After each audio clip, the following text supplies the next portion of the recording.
आदाब दोस्तों, मैं हूं एम ए वाजिद। आप देख रहे हैं पैगाम टीवी। प्राइम टाइम में आज हम बात करेंगे हाइड्रा की।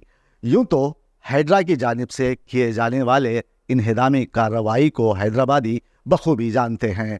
हैदराबाद के मज़ाफ़ात में वाक़े कई तालाब ऐसे हैं जहां पर अमीर हजरात ने पिकनिक की खातिर फार्म हाउसेस या फिर अपने आशियाने बना रखे हैं, जिन्हें हाइड्रा मुनहदम करने का सिलसिला शुरू कर चुकी है। तो अब हाइड्रा का रुख हो गया है मूसा नदी के अतराफ बसे गरीब अफराद के घरों पर। गरीब अफराद के घरों पर बुलडोज़र चलाने का काम हाइड्रा शुरू करने के लिए तैयार है। ऐसे में यहाँ की गरीब अवाम सड़कों पर उतर आई है और फिर वज़ीर आला का अलामती पुतला नजर आतिश करते हुए इस कार्रवाई को गैर कानूनी करार दे रही है।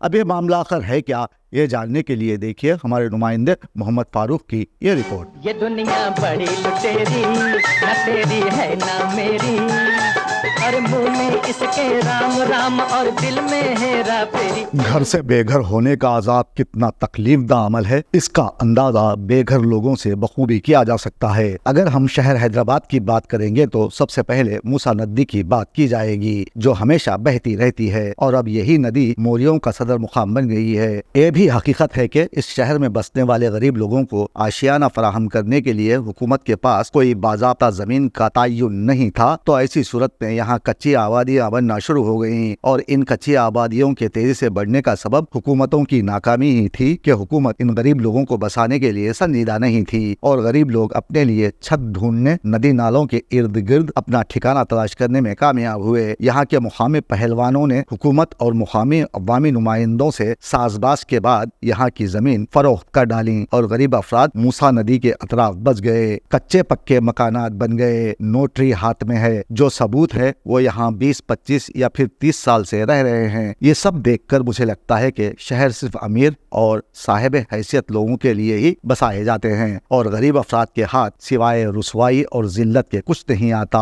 और ना ही इंसाफ के ऐवानों में उनकी कोई सुनवाई होती है। घर चाहे कोई भी हो, एक छोटी ममलिकत के मानिंद होता है जिसमें घर का हर फर्द अपने मर्तबे की मुनासिबत से जिम्मेदारियों की अदायगी पर फाइज होता है। अगर हम कदीम शहर में नदी नाले और दीगर जगहों का अहाता करेंगे तो ताहद निगाह हमें मकान ही मकान नजर आएंगे। अब हाइड्रा इन मकानात को मुनहदम करने की फिराक में है और कार्रवाई जारी है। जब मैंने यहाँ का मुशाहिदा किया तो मुझे लगा कि 30-40 साल से रहने वाले लोग किसी और मुल्क के बाशिंदे हों। इनमें से कई हजार लोग ऐसे हैं जिन्होंने कानूनी तौर पर अपनी उम्र भर की कमाई लुटाकर जमीन या मकान खरीदे थे और बाकायदा बिजली और पानी के मीटर्स कई दहाइयों से लगे हुए थे। यहाँ तक कि सरकार ने उनको उनके घरों के एड्रेस पर शनाख्ती कार्ड भी बना कर दे रखे हैं और इन सभी के पास सफेद राशन कार्ड्स भी हैं जो साबित करते हैं कि ये लोग गरीब हैं। और अचानक जब हाइड्रा की कार्रवाई शुरू हुई तो मासूम बच्चे, माएं, बहनें अपनी हसरतों और तमन्नाओं का महल क्रेनों और मशीनों के जरिए गिरते हुए देखने पर मजबूर हो गए और एहतजाज पर उतर आए। मूसा नदी से मुत्तसल घरों का अगर जायजा लिया जाए तो यहाँ के लोगों को यहाँ अपनी जिंदगी गुजारने का कोई शौक नहीं है। रात होते ही मच्छरों की एलगार उन्हें सोने नहीं देती। हर रोज कोई ना कोई शख्स बीमार जरूर होता है। उनका यहाँ जिंदगी गुजारना उनकी बेबसी को जाहिर करता है, उनकी गरीबी का पता देता है। ये बात तो सभी जानते हैं कि ये लोग यहाँ आकर कैसे बच गए, लेकिन कहने की कोई हिम्मत नहीं करता। चंद गुंडों, सरकारी नौकरों ने अपनी मंशा के मुताबिक सरकारी जमीनों को गरीबों के हवाले करते हुए खूब कमाई की। ये सब आसानी से नहीं हुआ, बल्कि यकीनी तौर पर इसके पीछे अवामी नुमाइंदों की मुनज़्ज़म साजिश ही कार फरमा रही होगी, जिन्होंने ये भी ना देखा कि आम लोग एक ना एक दिन परेशानी का सामना जरूर करेंगे। हाइड्रा की कार्रवाई के आगाज के बाद अब यही गरीब अफराद सड़कों पर हैं और वजीर आला रेवंत रेड्डी के अलामती पुतले को नजर आतिश कर रहे हैं। हुकूमत को बुरा भला कहा जाने लगा है।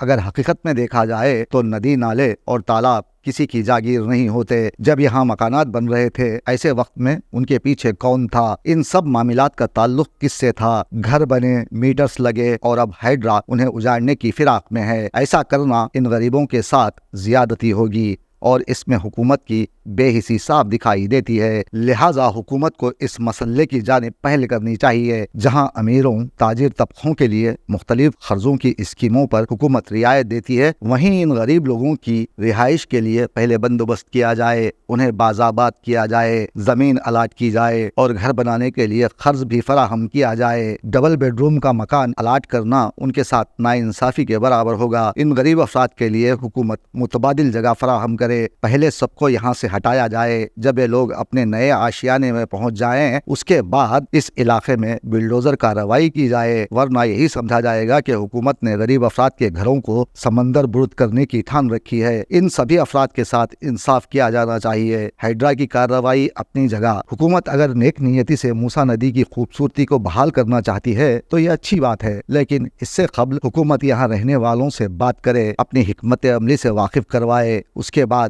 ان کے لیے نیا ٹھکانہ دستیاب کرے، تب ہی عوام میں انتشار کی کیفیت نہیں پیدا ہوگی اور حکومت کی نیک نامی بھی متاثر نہیں ہوگی، ورنہ موسیٰ ندی کا یہ مسئلہ ساری دنیا کے لیے ایک المیہ بن جائے گا، جس میں ترقی یافتہ دور کے غریب انسان اپنے گھروں سے بے گھر کر دیے گئے، اور ہر طرف یہ شعر دہرایا جائے گا کہ مقدر ہو چکا ہے در و دیوار رہنا، مقدر ہو چکا ہے در و دیوار رہنا، کہیں طے پا چکا ہے شہر کا مسمار رہنا۔ ہے بہار باغ دنیا چند روز، دیکھ لو اس کا تماشا چند روز چند روز، ہے